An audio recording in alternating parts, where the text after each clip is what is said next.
मेरे, आपके, हम सबके जीवन में एक दुविधा आती है, या ये कहे कि सदा रहती, कि सत्य क्या है, असत्य क्या है।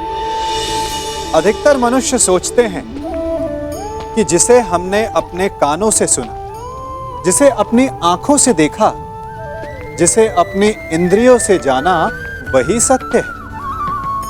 क्या सच में यही सत्य है? यह भी तो हो सकता है कि जिसे हमने देखा, सुना, जाना, वो असत्य का प्ररूप हो। विचित्र पहेली है ना? तो क्या मन में जो है वो सत्य है? नहीं, चूंकि मन तो कल्पना को भी सत्य मान लेता है। तो सत्य है क्या? सोचिए, सत्य वो नहीं जिसमें हमारा हानि लाभ छिपा हो। सत्य वो नहीं जिसे तोड़ा मरोड़ा जा सके। सत्य वो है जिसमें जीव मात्र का कल्याण छिपा हो। सत्य वो है जिसमें कटाक्ष ना हो, प्रेम हो। सत्य वो है जिसमें स्वागत हो। जिस प्रकार शरबत कभी कड़वा नहीं हो सकता, उसी प्रकार सत्य भी तीखा, कटु या चोट पहुंचाने वाला नहीं हो सकता। इसी नाते कभी कभी असत्य भी सत्य का ही एक रूप होता है। जिनका तुम दमन करना चाहते थे, उन्हें क्यों छोड़ दिए? प्रतिज्ञा ली थी कि युद्ध में आपके पुत्रों को पराजित करूंगा, इसलिए जाने दिया। परंतु एक वचन भी है कि आपके पुत्र 1 वर्ष का अज्ञातवास अवश्य पूर्ण करेंगे।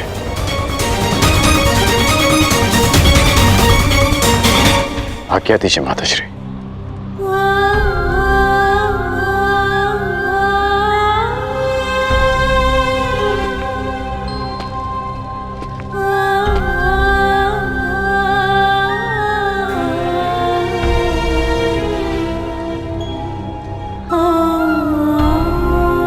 कदाचित मैं तुम्हें बता सकती पुत्र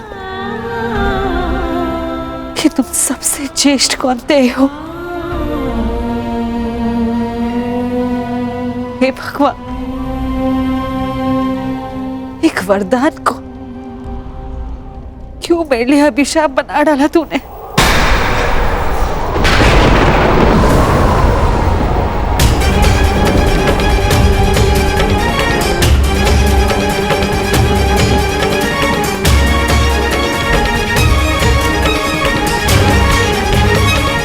हे ईश्वर,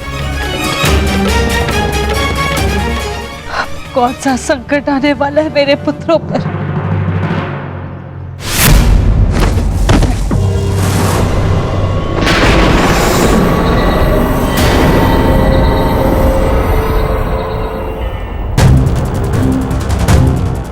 इतना विलंब हो गया है। अब तक तो नकुल को आ जाना चाहिए था। मैं देख कर आता हूँ ज्येष्ठ, कहीं कोई संकट तो नहीं। मैं भी साथ चलता हूँ। दुर्योधन के गुप्तचर हमारी खोज में है, कहीं उनकी ओर से कोई संकट ना आया हो।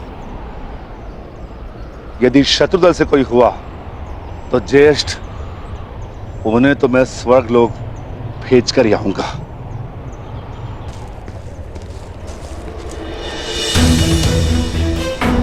नकुल! नकुल! नकुल! नकुल! भ्राता भीम! नकुल! नकुल! नकुल! नकुल! नकुल! नकुल! उठ जा। नकुल! देखिए ना भ्राता भीम, क्या हुआ है नकुल को? ये कुछ बोल क्यों नहीं रहा? नकुल! नकुल उठ जा। नकुल!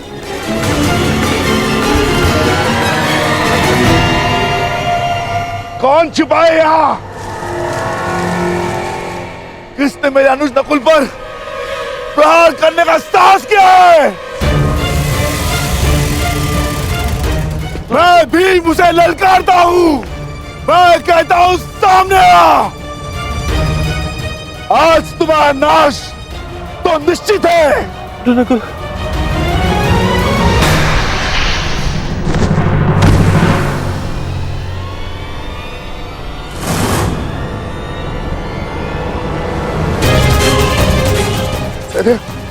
ये क्या हो गया? सदे उठो, नकुल, सदे उठो, सदे।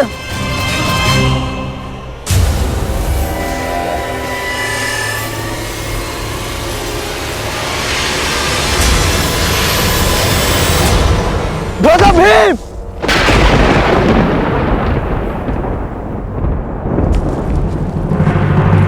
दादा भीम! दादा भीम! सहदेव! सहदेव! नकुल! नकुल!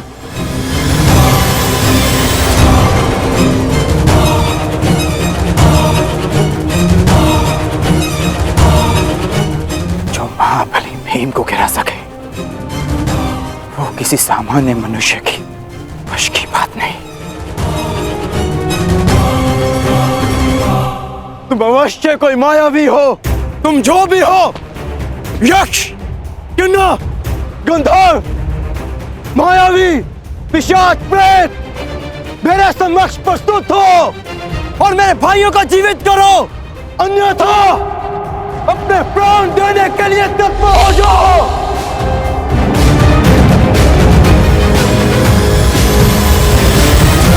मैं धनुधारी अर्जुन तुम्हें ललकारता हूं।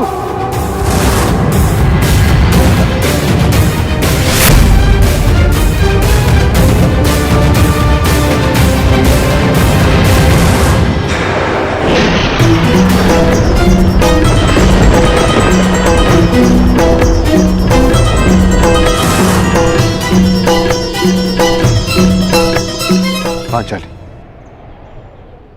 ये भाला तुम्हारी सुरक्षा के लिए। मैं अपने अनुजों को ढूंढने जा रहा हूं। मैं भी साथ चलूंगी आर्या। नहीं पांचाली, संकट पता नहीं कितना बड़ा होगा। ये भाला अपने पास रखो। और हाँ, यदि मैं ना लौटा तो तुम सुरक्षित पांचाल लौट जाना। परंतु पांचाली, ये मेरी आज्ञा है।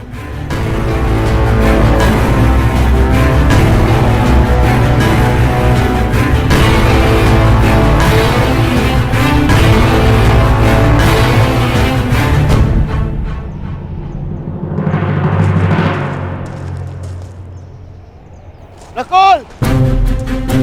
भीम! सहदेव!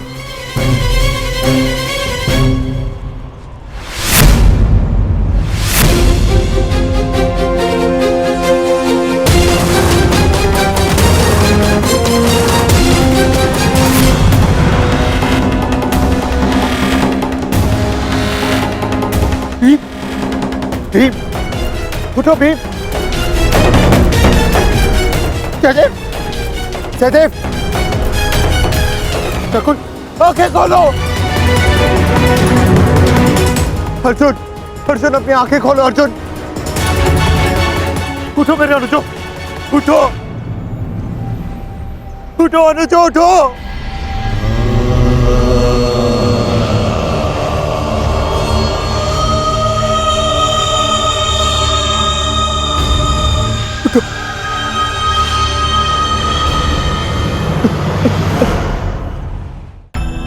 कैसा ज्येष्ठ, कैसा ज्येष्ठ!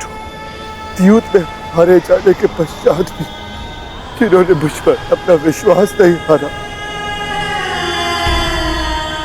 उनकी सुरक्षा मैं कैसे नहीं कर सका? क्या उत्तर दूंगा? क्या उत्तर दूंगा मैं माता कुंती को? क्या उत्तर दूंगा मैं पांचाली को? क्या उत्तर दूंगा मैं उन्हें?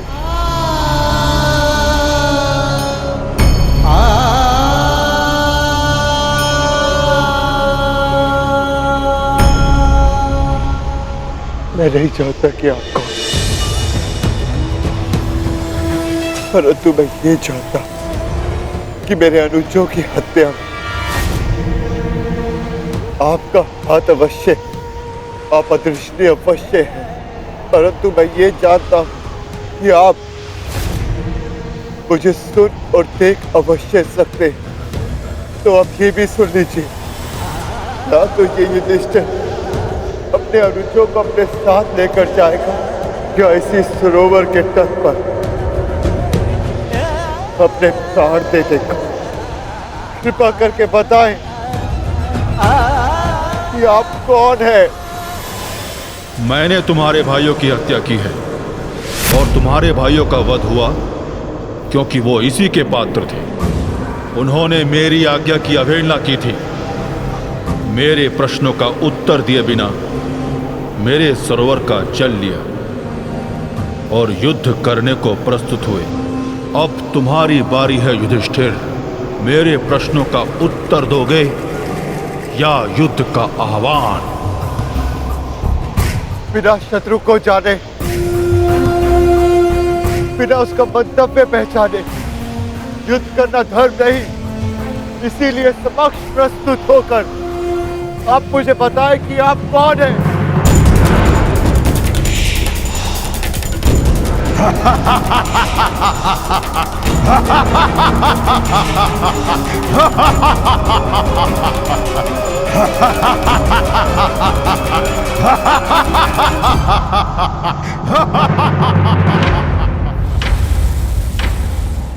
मैं यक्ष नायक हूं और ये सरोवर मेरा है। पंच तत्वों पर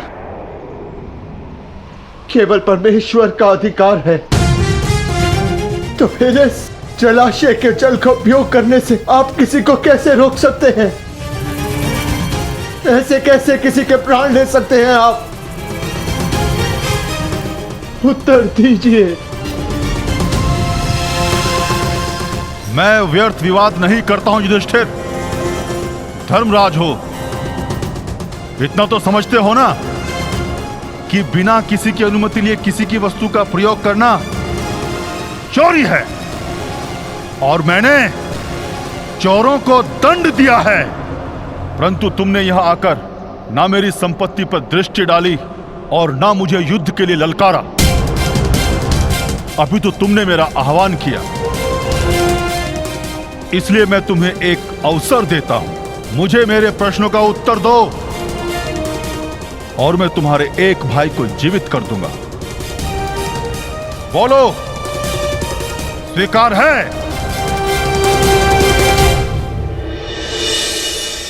हे प्रभु, मैं नहीं जानती है कैसी लीला है,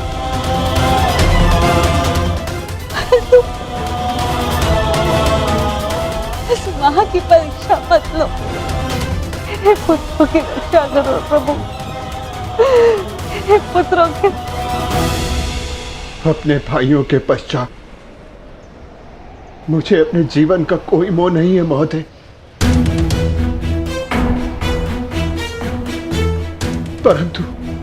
परंतु मेरा एक भाई जीवित हुआ तो मुझे संतोष होगा। तो ठीक है, मेरा पहला प्रश्न,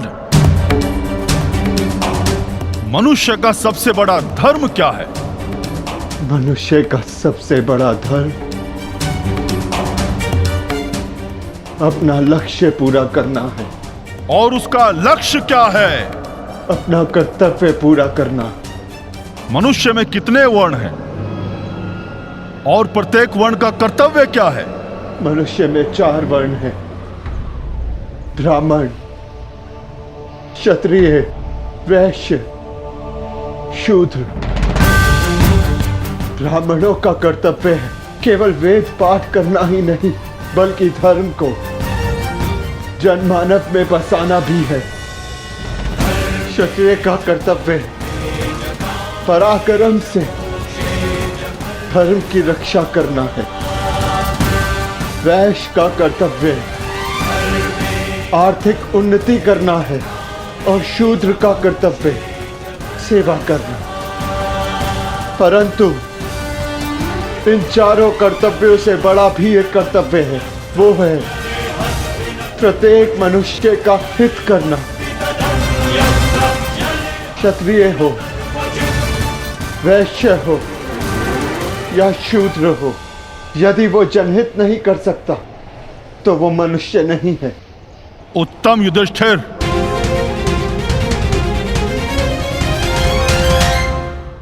अब ये बताओ कि जल से पतला कौन है? जल से पतला ज्ञान है, जिसकी धारा अज्ञान की चट्टान को काट कर बहती है। भूमि से अधिक सहनशील कौन है? माता भूमि से अधिक सहनशील होती है। और आकाश से ऊंचा कौन है? आकाश से ऊंचा स्थान पिता का है। वायु से अधिक गति किसकी है? और भूसे के तिनकों से अधिक संख्या किसकी है? मन की गति वायु से अधिक तीव्र है और चिंता की संख्या भूसे के तिनकों से अधिक है। विदेश में मनुष्य का संबंधी कौन है? रोगी का संबंधी कौन है? और मृत्यु शैया पर लेटे मनुष्य का संबंधी कौन है? विदेश में मनुष्य का सबसे बड़ा संबंधी उसकी विद्या है, जो एक मित्र की भांति उसे हर संकट से बचाती है।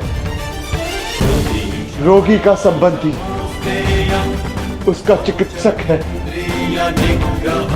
जो पत्नी और माता की भांति उसकी सेवा करता है।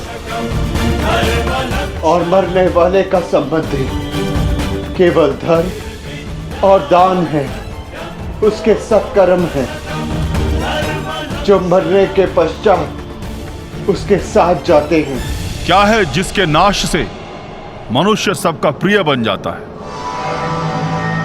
क्या है जिसके नाश से मनुष्य सुखी हो जाता है? और कौन सा शत्रु है जो मनुष्य का नाश करता है? अहंकार के नाश से मनुष्य सबका प्रिय हो जाता है। कामनाओं के नाश से वो सुखी हो जाता है।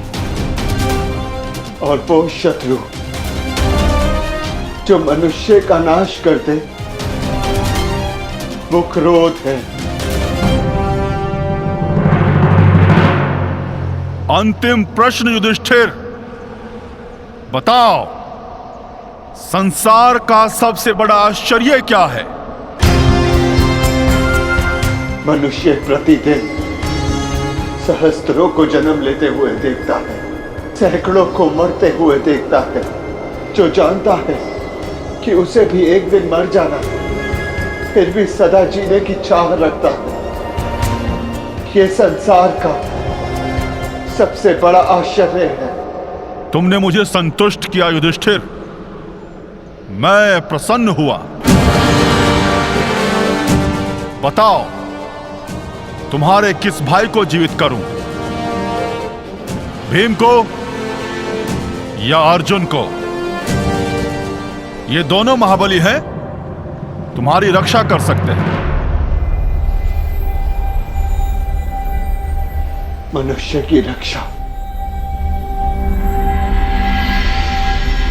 ना भीम से हो सकती है, ना अर्जुन से। मनुष्य की रक्षा यदि हो सकती है तो केवल उसके धर्म से। और मेरा धर्म कहता है कि जो मेरे लिए सबसे पहले दांव पर लगा, जिसने मेरी प्यास बुझाने के लिए सबसे पहले अपने प्राण दिए, मेरा वो अनुज नकुल जीवित हो जाए। हमारी दो माएं हैं, एक माता कुंती का पुत्र मैं जीवित हूं और दूसरी माता मादरी का पुत्र नकुल जीवित रहे। अति उत्तम युधिष्ठिर, जो विपत्ति में भी न्याय और धर्म का साथ नहीं छोड़े वही सफल होता है। तुम अपनी परीक्षा में सफल हुए।